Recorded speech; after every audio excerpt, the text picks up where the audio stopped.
नमस्कार साथियों। हिंदी साहित्य का सरल इतिहास सीरीज नंबर 2 जैन मतावलंबी कवि को पढ़ेंगे।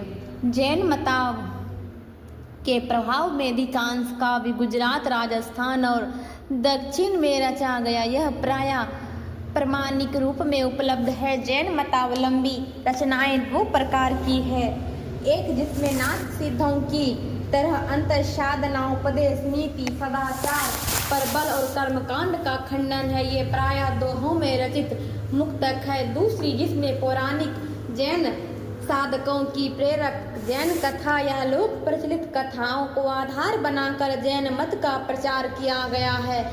जैन प्रचारक काव्य एवं चरित काव्य इसी श्रेणी के काव्य है। जैन आचार्य हेमचंद्र के प्राकृतिक व्याकरण और मेरुतुंग के प्रबंध चिंतामणि में जैनेतर रचनाएं भी संकलित है।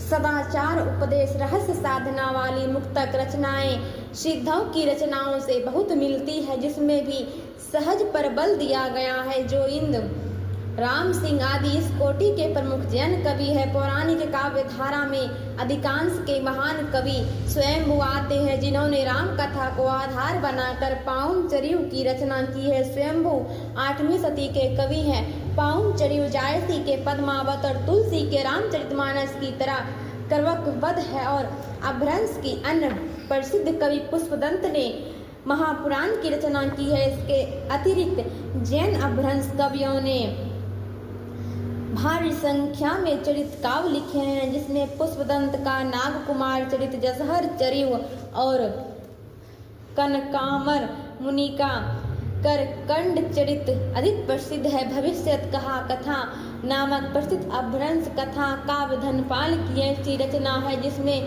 लोक प्रचलित कथा को भी सरल बनाकर रखा है और जैन मत में दीक्षित होने की प्रेरणा भी दी गई है। इस काल का लिखा गया वैष्णव साहित्य बहुत ही कम मात्रा में उपलब्ध है, लेकिन लक्ष्मीधर द्वारा 14वीं शताब्दी में संकलित प्राकृतिक पेंगुलम के अनेक छंदों में विष्णु के विभिन्न अवतारों से संबंधित पंक्तियां मिलती है। इस प्रकार हेमचंद्र के प्राकृतिक व्याकरण में संकलित अपभ्रंश दोहों में भी कृष्ण, राधा, देशमुख आदि की रचनाएं आती है, जिससे अनुमान किया जा सकता है कि इस काल के साहित्य में विष्णु के विभिन्न अवतारों को लेकर प्रचुर मात्रा में रचनाएं हुई थी, जो अब उपलब्ध नहीं है। बहुत कुछ यही स्थिति श्रृंगार परक लौकिक काव्य की भी है। सौभाग्यवश राउरवेल और संदेश रासक नामक दो शुद्ध लौकिक श्रृंगारी काव्य प्रमाणिक तौर पर उपलब्ध हो गए हैं। संदेश रासक का महत्व इससे भी आंका जाना चाहिए कि वह किसी भारतीय भाषा में रचित इस्लाम धर्मावलंबी कवि की प्रथम रचना है। संदेश रासक 3 प्रकरणों में विभाजित 223 छंदों का संदेश काव्य है। राउरवेल का रचिता रोड़ा काव्य नामक कवि है, जिसे किसी राजा के अंतःपुर में रहने वाली अन्य प्रदेशों की रानियों का वर्णन किया है। प्राकृतिक पेंगलम के छंदों को देखने से पता चलता है कि आश्रयदाता राजाओं को आधार बनाकर काव्य रचने की परंपरा भी इस काल में विद्यमान थी। प्राकृतिक पेंगलम में विद्यमान विद्याधर द्वारा रचित किसी राजा संभवतः जयचंद्र की और अनुमानतः सारंगधर द्वारा रचित हमीर की प्रशंसा में लिखे गए पद मिलते हैं। हेमचंद्र के प्राकृतिक व्याकरण में अपभ्रंश के जो दोहे संकलित हैं, उनसे एक तो यह बात स्पष्ट हो जाती है कि दोहा उस समय का लोकप्रिय छंद था। दूसरा, वीरता और श्रृंगार नीति विषयक दोहों में रचित कृतियां भी लोकप्रिय थी। इन दोहों की अभिव्यक्ति इतनी निश्चल और सहज है कि उन्हें लोक साहित्य की कोटि में रखा जा सकता है, जहां धर्म, वीर, श्रृंगार और नीतिपरक दोहे के कुछ उदाहरण दिए गए हैं। प्राय मुनि हवि भंडित ही ते मंडि आना गणितम अखय निरामय परम पय अवधि लव तो न लहंती। प्राय मुनियों को भी भ्रांति हो जाती है कि वे मन का गिनते हैं, अक्षय निरामय परम पद में आज भी लौ नहीं लगा पाते हैं।